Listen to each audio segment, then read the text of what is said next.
These are current clients. They're actually current clients of Grant and Jeff as well. Never had a 401k profit sharing plan in place, decided it was the time to do it, and they've never gone back. What we're going to talk about are problems that you can avoid that attack other doctors. With you being dentists, you're smarter than that. At the end of this presentation, you'll be an expert. Sort of.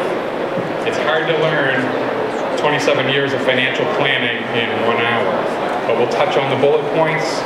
We'll talk about the success stories and what not to do. Usually it's don't do the things that will harm you, and you'll probably turn out okay. What our firm does is we're CPA firms for dentists and veterinarians. And you wouldn't think that they go hand in hand, but they're almost exactly the same practice structure, operating philosophies, staffing, hiring, etc.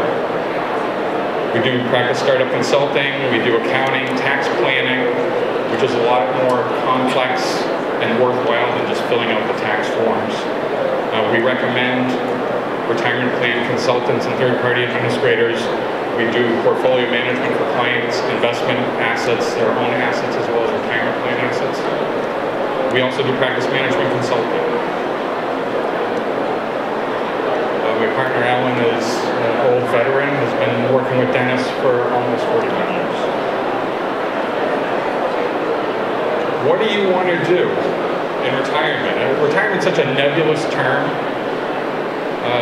You want a gravy train free retirement. When I talk to veterinarians, they instantly know what gravy train is. It's a dog food.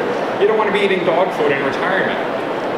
But you'll be scared by this. We have dentists that make $1 million a year, take home, and spend $1,001,000 every year. It's sad. It's sad. And we have other dentists that make 120 grand a year and are millionaires. Everybody is different. There's no magic formula that you can apply to every single person in this room. Everybody has different income needs, family responsibilities, risk tolerance, investment philosophy, practice management roles. That's the beach I aspire to go to after tax season. I'd like to retire there. That's one of my goals. We're going to talk about what new associates should do, what new owners should do, if you've owned a practice for a while, what you should do, and when you're considering or contemplating retirement, what should you do? We'll talk about a few different topics. We'll talk about financial planning, asset protection, some estate planning topics, investment management, etc.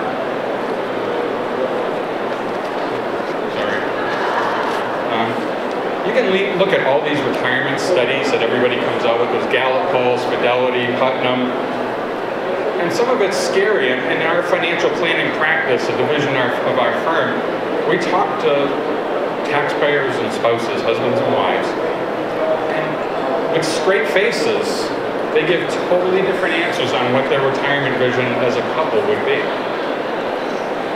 We had one client, doctor, who said, I'm going to buy a condo in Phoenix and I'm going to play golf as much as I want. And his wife looked at him and said, well, I don't know who you're doing that with. Her goal, retire down in Chatham to their summer house and walk the beach in the winter when none of those New York and New Jersey people were there. That was her dream. That was his dream. Totally separate. Totally separate. It's kind of like in Jerry Maguire, the movie. They never had the talk. They never talked about what their retirement was going to be. And retirement, like I said, is a very nebulous term. People have different ideas about retirement. There's a lot of information on these slides. I usually put in a lot of information just so you can read this later, because as Grant and Jeff and I talked about before, some people when they present, they only put a few bullets that if you look at it in a month, you have no idea what the speaker is talking about. So agreement between couples, an agreement between family members. Family may expect you to stay in Massachusetts or Connecticut or Rhode Island when your goal is to move away from them. This is kind of very sad because I experienced this at one of my old employers. There was a woman on staff in her mid-50s, two elderly parents, both had major medical problems, but did not want to go into a nursing home. They were living at home with home health care, but she would go to their house every morning, bathe them, feed them, get them ready for the nurse to come. At lunchtime, on her hour lunch break, she would feed them lunch, tend to their needs. After work, and she had a family, she had 3 kids and a husband, and worked full-time. She would go there after work and do the same thing, feed them dinner, get them ready for bed, and then tend to her own needs and her own family. She could be doing that foreseeably until they pass away, because the parents didn't have enough retirement funds saved for eventual health care costs that were unfunded. There's a lot of people today that support their adult children. Inheritances, you hear about people receiving inheritances. The average inheritance is $38,000. And a lot of that is because people have depleted their retirement funds due to unfunded healthcare costs, and there's not enough to leave for a legacy.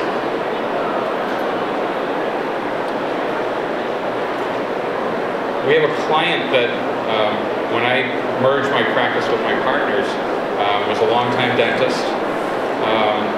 One day he hurt his shoulder, bending over a patient, I guess. Needed surgery, didn't work, his shoulder was fused, he couldn't bend his arm, couldn't perform his daily occupation. Didn't have enough insurance disability insurance coverage. He's almost destitute. He had to quit practice. 47% of 3,000 retirees, and not all dentists, but you're just like everybody else, have to leave their job because of healthcare concerns, whether it's neurological, orthopedic, mental health.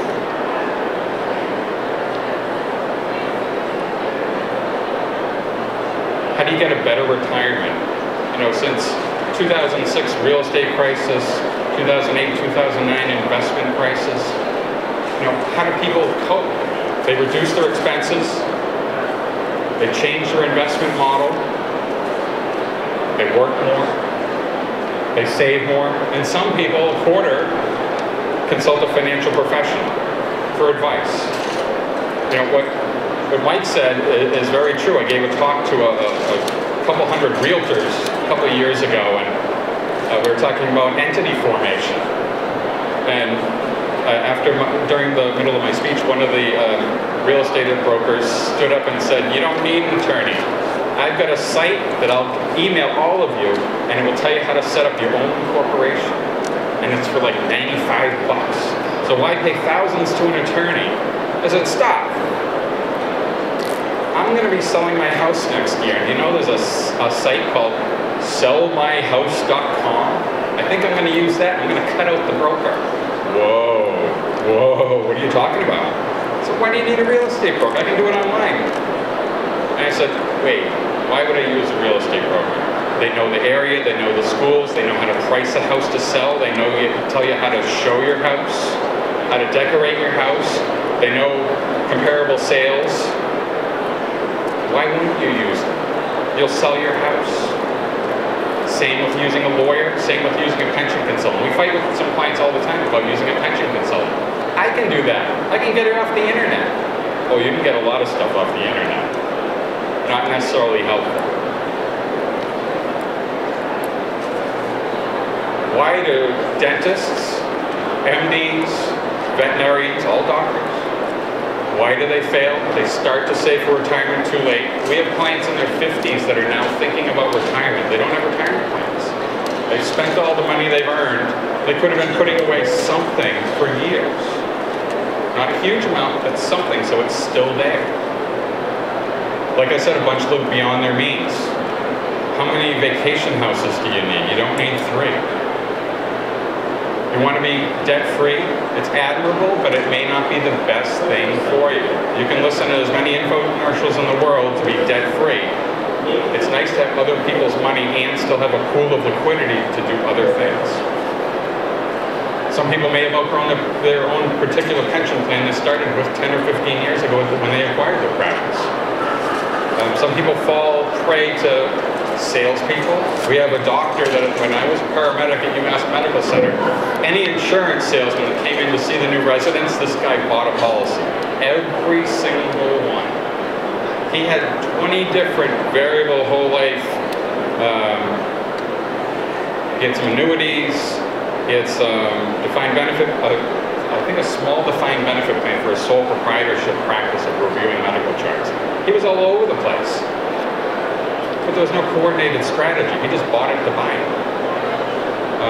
The biggest thing is saving money in all different buckets, and I'll show you the buckets.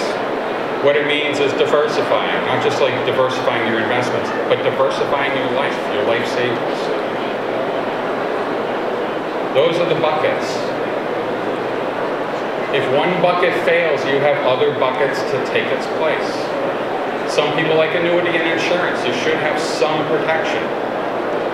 You practice real estate, and your practice can be a component of your overall retirement building blocks, not necessarily 100%. You can have taxable savings in trusts and IRAs, SEP IRAs, 401ks, defined benefit plans.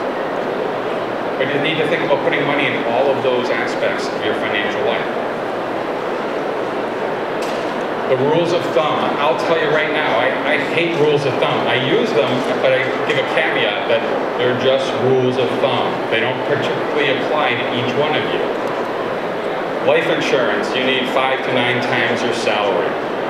You can get a little more calculative in that aspect, and you can find out exactly what you need, but that changes on a yearly basis. You need 70% of your pre-retirement earnings in retirement. Doesn't necessarily hold true. Safe portfolio withdrawal rate. If I take out 4% of my money every year in retirement, I'll never outlive it.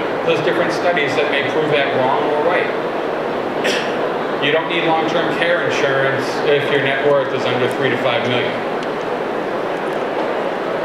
What's your stock equity percentage in your overall asset allocation plan? 100 minus your age, or 110% minus your age. My father keeps telling me he's 60-40. I don't need to change. I'm like, well, Dad, what is it? 60% equities, 40% bonds, or vice versa? He goes, you know, I don't know. Time to re-examine it. Who should help you? Like I said, there's a lot of people out there that will sell you something. You want the strategy first, the product last. If somebody walks in and says, if I got an insurance policy for you, or if I got the mutual fund for you, if I got the plan for you, take a step back. Don't sign on the dotted line.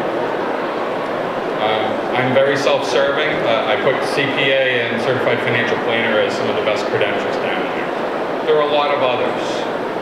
These are the most rigorous. I used to write the Certified Financial Planner exam for the United States. So typically if somebody has passed that hoop, and there's 65,000 people in the US that have, it's one step of more of ethical and expert content. This is very, very, very interesting. And it sounds kind of hokey that a study was done in 1953 and it still holds true. But they asked the graduating class of 53 4 questions. Are goals important? 100% said yes. Do you have goals? 100% said yes. Are your goals written down, and do you have a plan to accomplish those goals? Only 3% said yes to those last 2 questions. Fast forward 50 years or 20 years later, 3% that had the written plans and had implemented those plans had a net worth greater than 97% of the remaining in the class. And the 50%, and those that had the goals had more than 50% of those goals accomplished than those that did not. Well, I actually talked to a very wealthy client of ours who said when she graduated from college, she got a list and she wrote down all the goals she wanted to accomplish in her life. And I talked to her a couple of years ago, and she said, you know, Mark, I went in the closet and I went in my special box from, you know, when I was in high school and college, and I started reading through it and I found my list. And you know what? I had accomplished all those goals. She had the money to do that at 45. She had traveled everywhere. She had visited everywhere. She had gotten multiple degrees. She was self-actualized in Maslow's terms. But it really brings home the point that if it's not written down, it doesn't exist. And it's not something to motivate you. I asked my daughter, who just graduated from college, I said, you know, Kaylee, have you written down your goals yet? I said, Dad, go look at my mirror in my bedroom in my apartment. I have stickies of every single goal I want to accomplish all around the mirror. I thought she was just covering up like a broken mirror. It was actual goals. So she's prepared. She actually listened to my speech, I think. We see people that have a lot of money. I used to help manage clients' portfolios. Their family net worths were 100 million plus. 3 different families.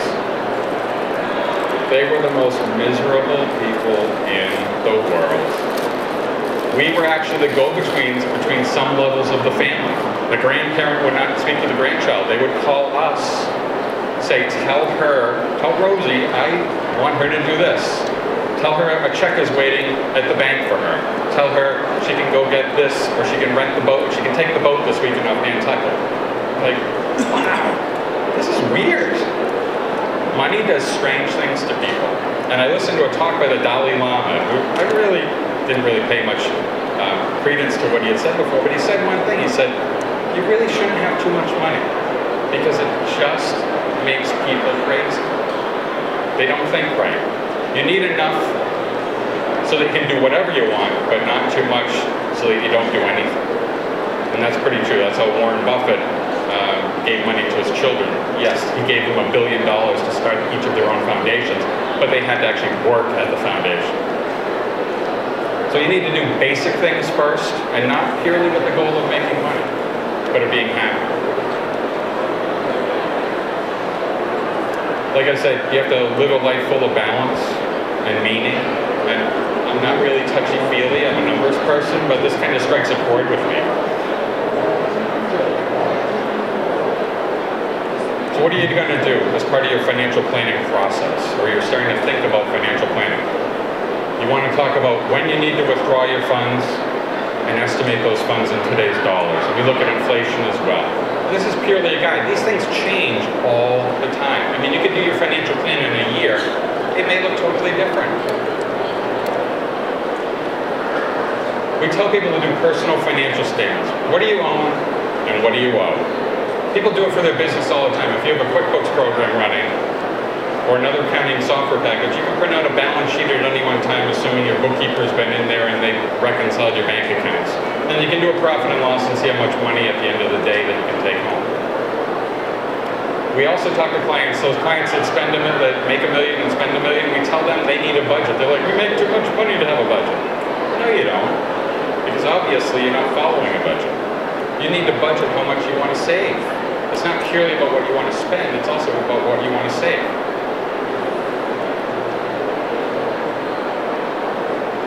We have a program that does a 3-page financial plan. We also have some more esoteric plans that are a lot longer. We talk about Monte Carlo simulations and possibilities of outliving your money or outspending your money.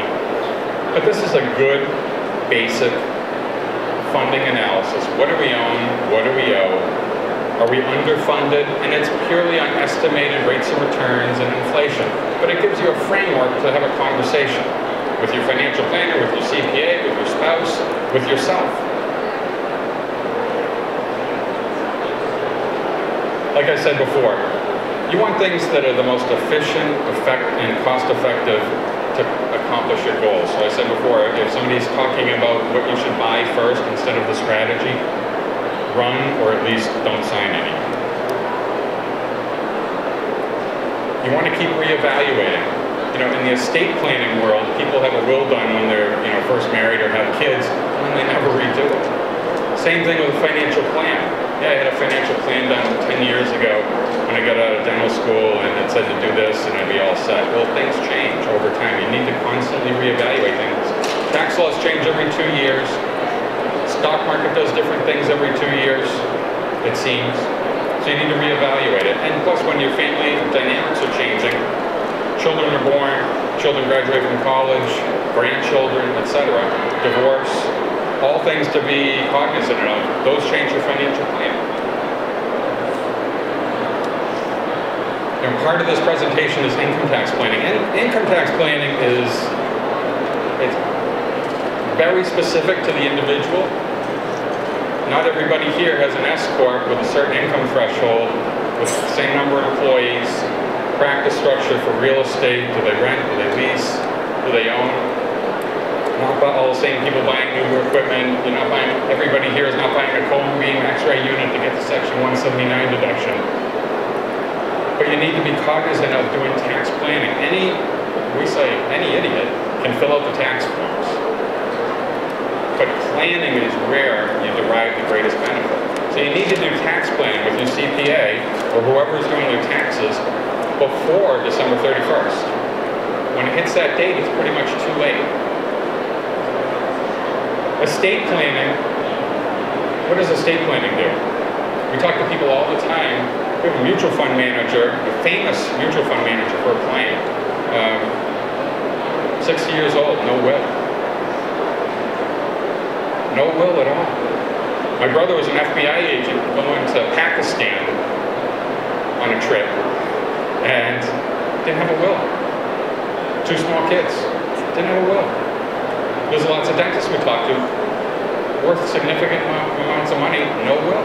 No estate planning documents. That's a basic requirement. Basic.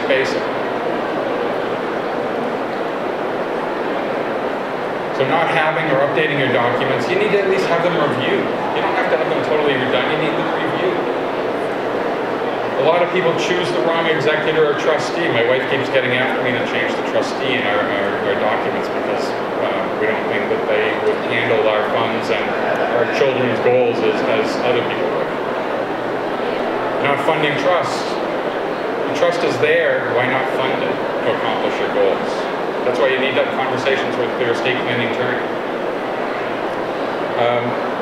This is a big one for me, failing to incorporate pet care provisions. I have 2 dogs. If people here are pets, who's going to take care of them? Everybody assumes. It's important. Some people, their pets are like their children. They are to my wife and myself. Communicating to your heirs. We had a family meeting with some adult children and the parents on their estate plan, the parents' estate plan. The children were in their 40s. They had never heard a significant amount of assets. They had never heard what their parents' intentions were. And some people were disappointed.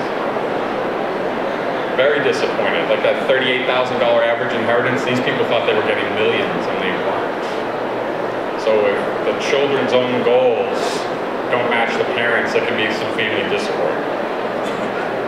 Inappropriate beneficiary designations is a big one. We had a dentist, I'm going to move to this side of the room. So, we had a dentist who was in his 80s, had been divorced, and I was looking at when I was looking at his 5,500 for his pension plan, I said, well, why don't you give me those beneficiary designations? Because in one of the classes I was taught that, you should review your beneficiary designations. $3 million in his plan.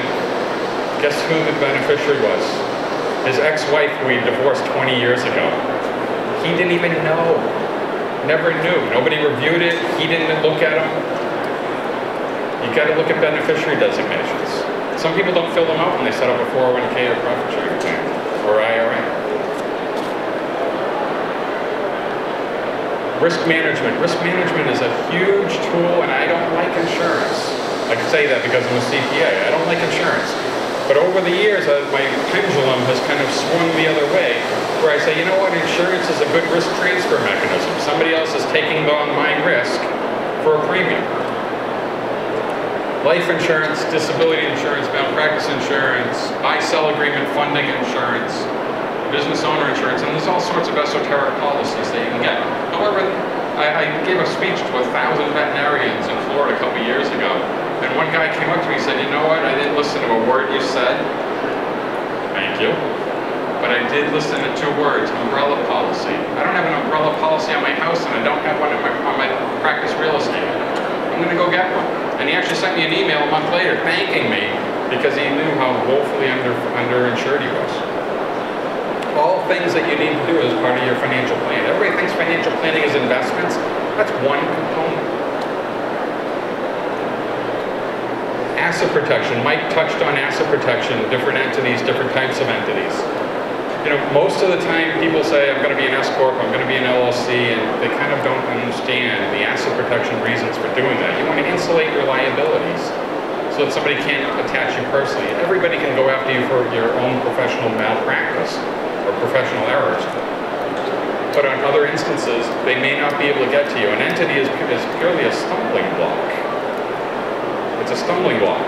But if partnered with good insurance and a separate entity, in good operating practices, you probably effectively reduce your lawsuit rate significantly. What are the kinds of attacks that can happen? Foreclosure, breach of contract, personal actions outside the practice, what your children do. I said how much I love my dogs. Well, Bentley, I called home one day and I said, where's Ben? So he's outside with the UPS guy. What do you mean he's with the UPS guy? Well, every time Land's End gets delivered to the house, Bentley meets the UPS guy at the bottom of the driveway. He hops in the truck. The driver drives him down the driveway, and he gets out and they play. Oh my golly, what are you doing to me? I said, what happens if he bites the guy? He's in their truck. What did I do? I doubled my umbrella policy. Just for that chance. And umbrella policies are cheap. $500 for $1 million of coverage, you buy $1,000, that's $2 million. Probably can take care of most instances where you might be sued for some home-related or business-related aspect of your personal life. There's different types of entities, different structures, different interrelations. This isn't necessarily the best structure, but it can dovetail with your estate planning. You need to have your estate planning coordinate with your business planning. So typically you would need your estate planner to review your business documents and your business attorney to review your estate planning documents to make sure they dovetail. You want to make sure that they work properly in conjunction with each other. What are the rules? Own your assets outside of your own name. So if you have a revocable trust, even though I don't like revocable trust for owning assets because they offer no asset protection whatsoever. It's purely a grantor and agent relationship that says, I assign you to do this as the trustee of my trust, but it offers no protection. If you put a rental property in a revocable trust or nominee trust, it doesn't protect you at all. You want to use multiple entities, so an LLC, you can get single-member LLCs that offer some asset protection. If you own different rental properties, if you have different businesses, if you review charts as a dentist for insurance companies, you may want that in a separate entity as apart from your regular operating practice. But that's something that you need to decide on your own, is the liability issues, the structure issues.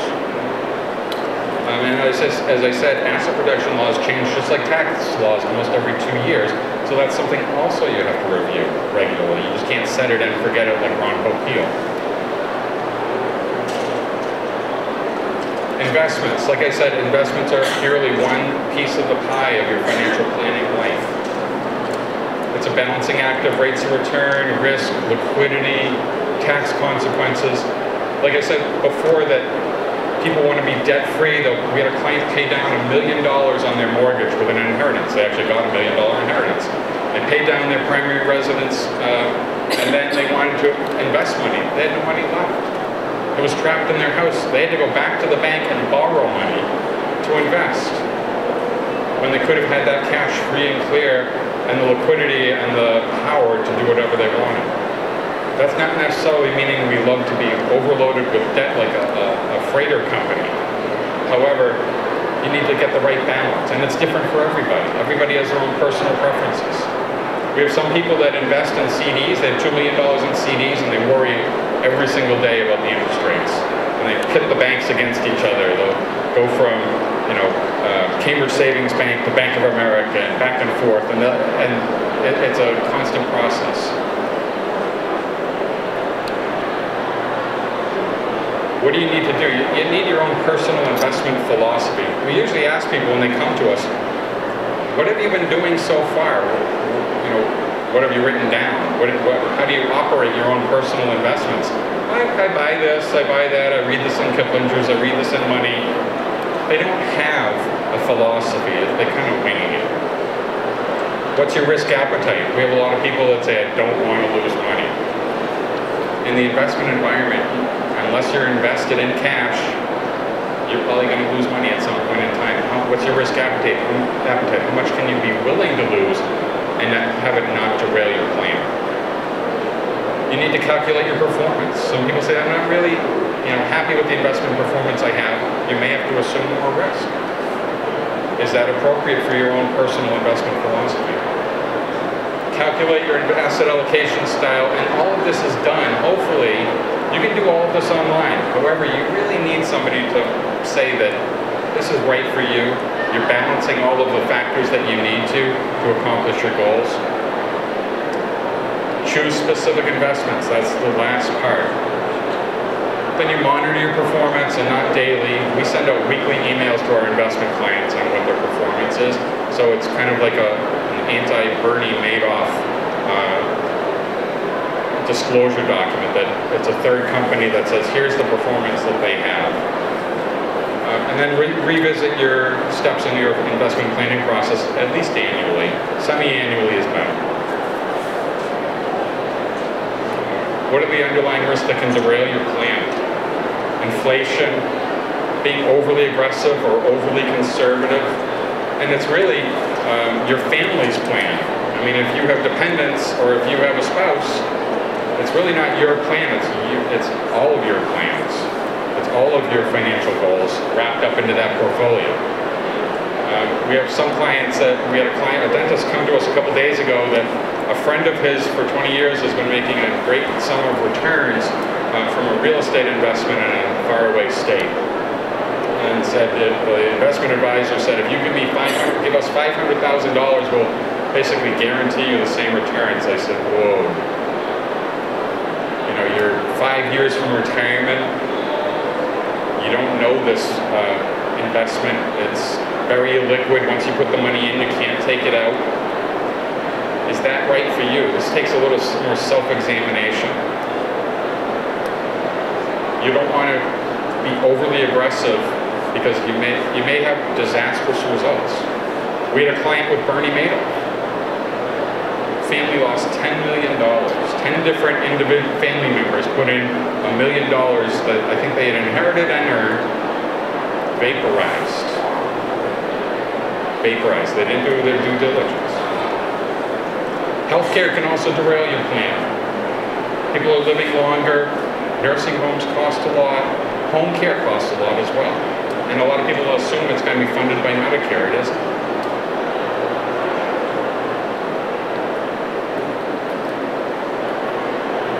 The green is one of our default investment portfolios, just to compare to clients. They say, I don't want to lose money. Guess what? Quarter 3 of 2011, it lost 12.53%. However, according to the Harvard Management portfolio, it lost a little less than that. That's a default portfolio. People try and mimic what Harvard does, what Yale does, just for comparison purposes. So there are periods when you make money and there are periods when you lose money. What happens if you retire basing your retirement portfolio when it's down? That could derail your plan. You may have to work longer till your portfolio comes back up. You'll look at this period, 77 days where your portfolio went down. But when it comes down, it doesn't automatically go up. It took another 94 days to get back to where it was before it lost money. Then you start making money again. So there's a period of 175 days where you're in limbo. That's why people say the 5-year rule of thumb before you're going to retire, you start doing things. You start getting better equipment so somebody will buy your practice. You start training your staff. You start jiggering with your investment portfolio. You dial up your retirement plan contributions. Sometimes 5 years isn't enough. We usually say 15 years. If you're going to retire at 65, at age 50, you better start planning for retirement. Because if the market goes down, and this isn't 175 days, it's 5 years, and you were planning on a lot bigger stream of income in retirement, You might be using gravy train as a food supplement. The 4 stages of ownership. Associates. They're more concerned, and my findings in financial planning is they're more concerned with protecting the environment. We have a bunch of doctors at Mass General. They do a lot of relief work down in South America. 27, 28, 29 years old.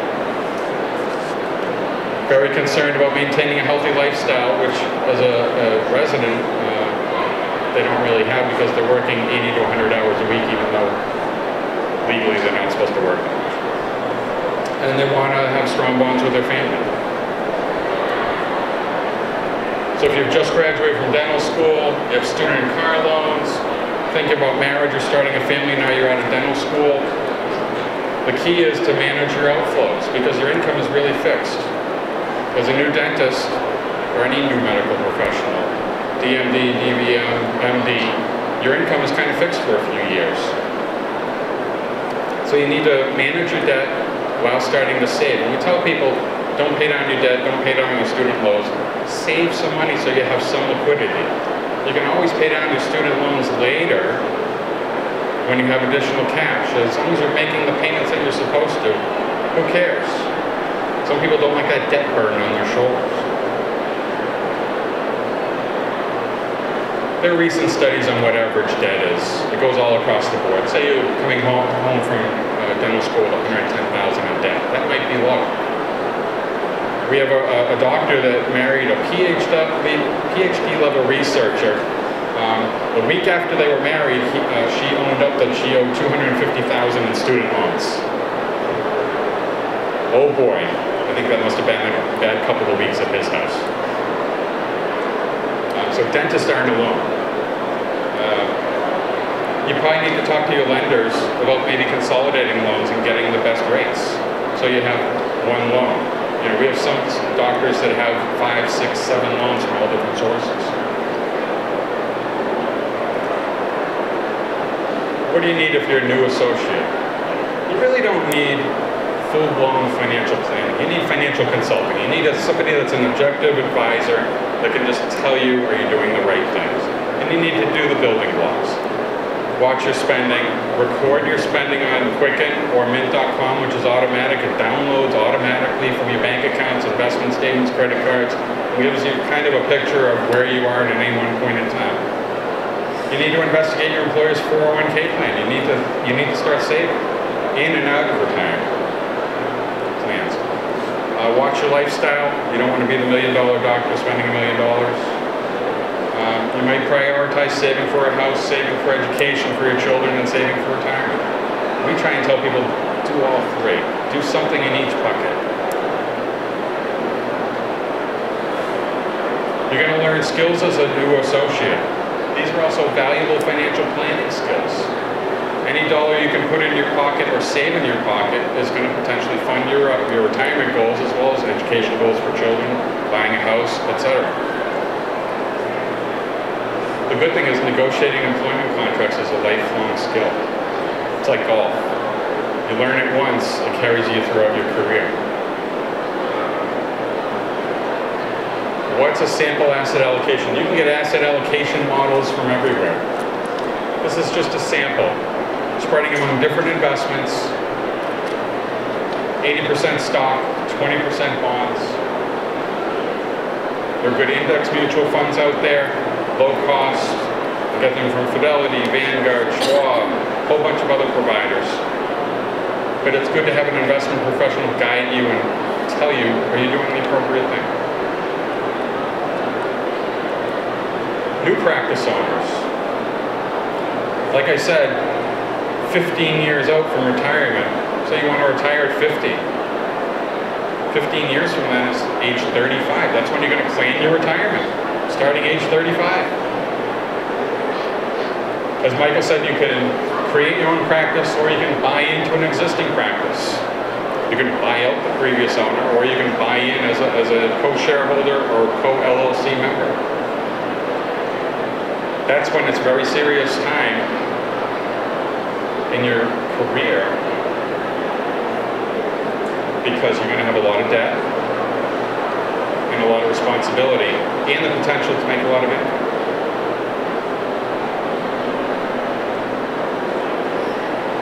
If you own a practice, we have a lot of practices that don't have buy-sell agreements between multiple owners. If one person dies, what happens to the share? Usually it goes to the spouse in basic estate planning.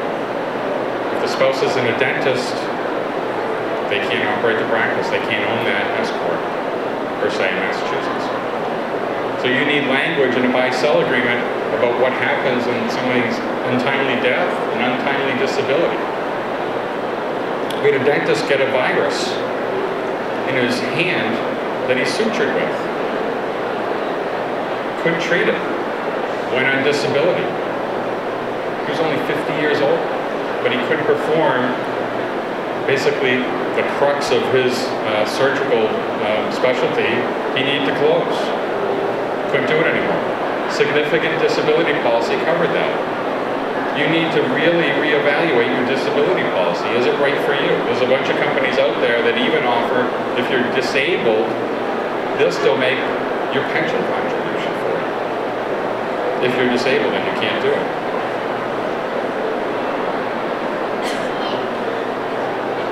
Kids' education. You know, we usually tell people, you know, there's multiple buckets to saving and retirement. There's also multiple buckets for funding education. And this can apply to your children or grandchildren.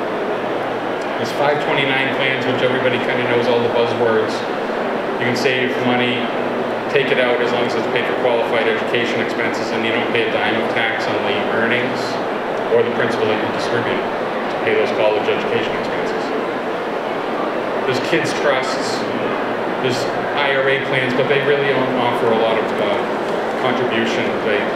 But they do offer school other than college. You can pay for private school or high school. There's savings outside traditional plans. There's kids' earnings, and there's loans. We tell people, if you don't have enough money saved for your own retirement versus saving for your kids' education, get a ton of loans for your children. And then when you get the liquidity or flexibility later on, you can pay them back, and they can help pay them back. And it also gives them a little skin in the game where they're not going to school for free. I did the same thing with my own daughter. I said, I'll pay for 2 years, you pay for 2 years. And it worked, because now she's like, oh, I gotta pay off my student loans. I said, darn right. And I'm gonna pay them off eventually, but I won't let her know that, except this is gonna be on the internet in about a week, so.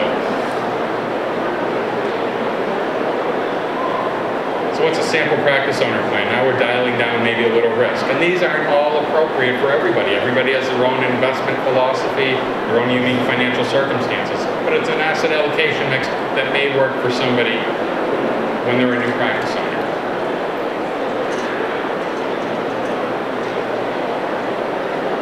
If you're in midstream, you're approaching retirement, not there yet, a lot of people are still worried about funding college education, but a lot of people are funding their kids' education at the expense of saving for retirement. College costs have gone up dramatically. I mean, they go up 7% on average to 8% per year. Inflation is 1.3 to 3% historically. I don't know why college costs are going up. There's a huge debate about that. And some Ivy League schools said that whatever you don't get in financial aid, we'll forgive the balance. Because they know people can't afford $50,000, $60,000, $70,000 to go to college. That's undergrad. I'm not sure about dental school. I don't know if they would do that.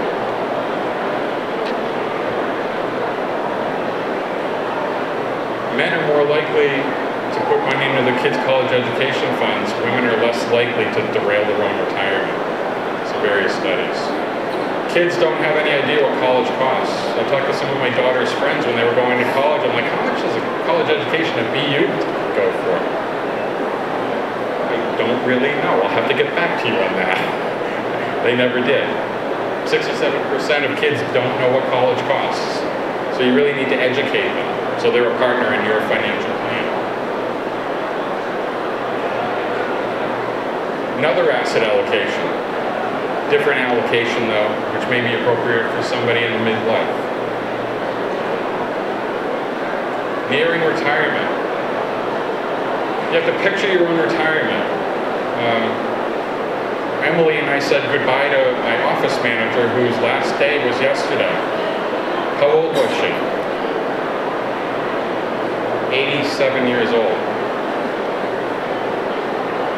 She worked as a kindergarten teacher to one of our clients that recently passed away at 65. She then went to the lumber company, retired from the lumber company, worked for a CPA firm until 1961, went to the other CPA firm that bought that first CPA firm, then went to my partner's CPA firm in 1993, and then went to mine in 2009. Just retired 4 years later. And you know why? She kept working all these years to be valuable and needed and mentally challenged. You know, you hear people talk about retirement. I said it's a very nebulous term. What is retirement? She said when she met with her girlfriends, who were all in their 80s and 90s, she had nothing in common with them. They didn't know how to use the internet. They didn't know what an iPad was. They didn't know what an iPhone was. They couldn't email. And she was basically bored with them. She said they were fuddy-duddies, technically speaking. But she kept busy all the time, and her mind's sharp as a tack, and she's retired. You know what her retirement was? Working 4 days a week with us, and 1 day a week at one of our clients every other week. Now she's cut back, and she's getting to do all the things that she's been looking forward to, garden club, etc. But she has activities. She acts in community theater. So that's what you need to do. I've talked to a lot of retirees that say, I'm moving to Florida to play golf, or I'm buying a place in South Carolina, and I'm going to vacation down there, and I may go to Phoenix, but they don't really have a plan. They're just going to kind of wing it. You really need to structure your pre-retirement life and post-retirement life. You got to evaluate your expenses. Know your sources of income. Are all those buckets funded? What can I draw from those buckets?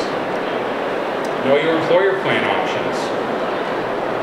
Some people work in retirement. It's really not retirement. They do other things. They volunteer regularly at a job that they're unpaid for. Some people still practice as an associate at practices they sold years ago, just to be vital members of society and keep their mind sharp.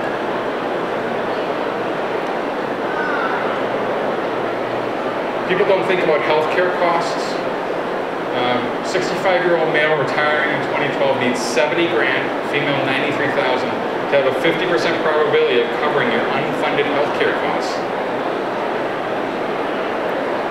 90% probability is 185 to 210,000.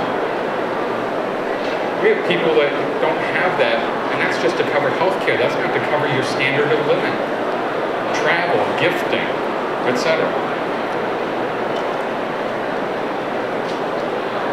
I read a study in the Journal of Occupational Health Psychology was even worse than the Journal of Accountancy as far as boredom scale. But I read an article that said that people who work temporary jobs or part-time jobs after retirement have better physical and mental health than those that don't. And if you work in your same field that you used to work in as a career, it's even better for you. So do you want to give up dentistry? Should you? Unless you don't really like being a dentist. If you want to stay active in it, it might be a good thing. Work 1 day a week. Supplements your income, keeps you mentally sharp. Have to get CEUs. Go to conventions like this. Interact with people. You know, the rule of thumb I talked about as far as withdrawal rates, that 4%, the 4% magic number that you can take 4% out of all your retirement plan assets and never outlive them. There have been various studies. The Journal of Financial Planning had a study that said you could take out at different investment allocation portfolios, different equities, different fixed income components, 5.2 to 5.6%. Some were 4.6% and 50% equities, but there were complex rebalancing. So it's very difficult unless you have professional assistants to maybe get these rates and understand how they're done. What do you do if you're going to anticipate a shortfall and you don't have enough to fund your goals? You can trim your spending. You can work in retirement and never retire. I have a friend that's a CPA. I used to work part-time for him when I started my practice. He's a good friend of mine. He's in his 70s. I said, Fred, when are you going to retire? Never. Can't. Expensive lifestyle, expensive weddings for his children. Can't retire. That's part of his retirement plan. Never retire. You don't want to be like that. Unless you love being a dentist and you love practicing. Then that's good for you. But he doesn't want to practice as a CPA, but he has to. You don't want to be forced to do something you don't want to do. You can downsize. They came out with a study a couple of weeks ago that said people talk about the phrase downsizing. But downsizing means downsizing all your costs, not just downsizing the style or size of your house. It also means downsizing to a lesser or less expensive area. So if groceries, utilities, etc. all are cheaper, then you've really downsized. If you really just downsized that size of house, have you really downsized? You can buy annuities. Some people want to buy annuities because it gives them, they say, in the insurance industry, the permission to spend all your other money, and you'll still have an annuity coming in every year that will guarantee a set amount of funding for your retirement goals, paying your mortgage, income, spending, gifting. It may be an expensive way to fund your retirement, but it's good for some people. So what's your investment plan? You want to have a mix of stocks, bonds, and cash? Should your advisor help you do that? Should you change your portfolio at retirement? We have a client in their 80s who has the portfolio mix that we would suggest for a 55, 60-year-old. Said, I don't want to just have bonds and fixed income. I want this to grow. I have other sources of income and assets. I want this portfolio to grow. And I have a long time horizon. They're in their 80s. They have a long time horizon, they say. You don't want to be too conservative, and you don't want to be too aggressive. Remember that planning for disaster? You just dial it up or dial it down. It may not work for you. We see this all the time. We had a professor at a local Ivy League college. His wife called me, said her husband had been killed. He was in his 70s. Said, please help me. Mike's firm helped me with the estate planning and with the estate returns. He had mutual funds at every single mutual fund company you can talk about. Almost 100 mutual funds, which meant they weren't at Fidelity, they weren't at Schwab, they weren't at Vanguard, they were at every mutual fund company. His wife was getting 100 prospectuses, 100 semi-annual reports. This guy used to read them all, but he wasn't around. He was dead. Help your heirs out. Consolidate all your investments at one institution, because having multiple institutions isn't diversification. It's chaos. And just don't say that I'm saying that because I had to look at all those documents too. It is chaos, especially if you're getting them all the time. Minimum required distributions at 4% withdrawal rate. It's kind of based on this 26.4% divisor. When you're 70 and a half, you have to start thinking about taking money out of your retirement plans. Your first year divisor, you take the ending balance of the last plan year, divided by 26.4, and that's how much money you're required to take out. You don't have a choice. You have to take it out. Otherwise, it's a 50% tax penalty on the amount that you didn't take out. Roths aren't subject to that. But if you go into the details and you have $1 million in your 401k plan or IRA plans, 26.4 divisor gives you $37,879 of distribution to live on. Now that's predicating that you're not going to outlive your money and that you can live on $37,000. Now, that's $1 million. Everybody thinks $1 million. Ooh. If I have $1 million, I'll be set. $1 million does not give you a lot of buying power, because that's $37,000 is pre-tax. You have to pay tax on that. Can you live on $37,000? Everybody shake their head. Probably not. You need to dial that up to $2 million, to $2.5 million, to $3 million. Is your practice value going to give you that after tax? 401k plan, outside investments to supplement that. So really, you need to stop thinking about $1 million, because I've talked to some people when they say $1 million, I used to think that was a lot, now it's $5 million. Multiply that by 5, that's $180,000 pre-tax. Take off taxes, you could end up with $120,000 given the tax rates. Is $120,000 enough to fund your retirement lifestyle? Nearing retirement, that's the 60-40 that I think my father is invested in. Could be appropriate for you if you're nearing retirement. All depends on your own investment philosophy. So what are you going to do if 5 years, and remember, I don't like the 5-year terminology, I like the 15-year terminology, but if you find you're 5 years from retirement, discuss retirement plans with your spouse. Develop a realistic budget. Remember, everybody needs a budget.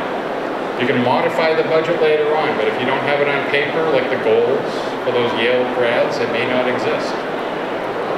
Take a look at your current employee benefits. Health insurance, if it continues past retirement, might not. Probably doesn't in these days. Talk about your health care and long-term care needs.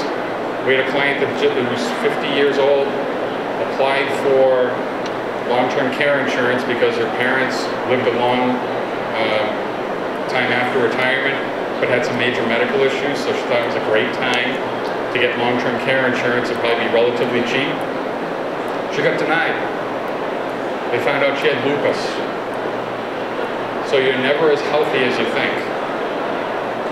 But it's always good to investigate, can I get this and what will it cost me? You can make the decision that you don't need it, or you don't want to fund it, but at least know if you can get it and how much it will cost.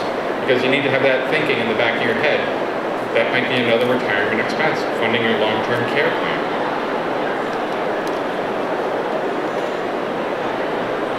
The $1 million doctor. The only advice I can give to him is, make the money, don't spend all the money, invest the money left over.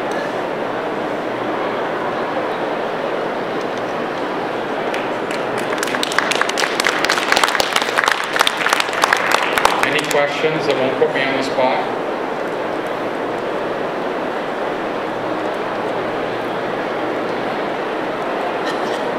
All right, thank you for coming. If you have any questions, you can email me and I can direct you to Grant, Jeff, or Michael. We have cards and brochures in the back, so I'd be happy to talk to you after.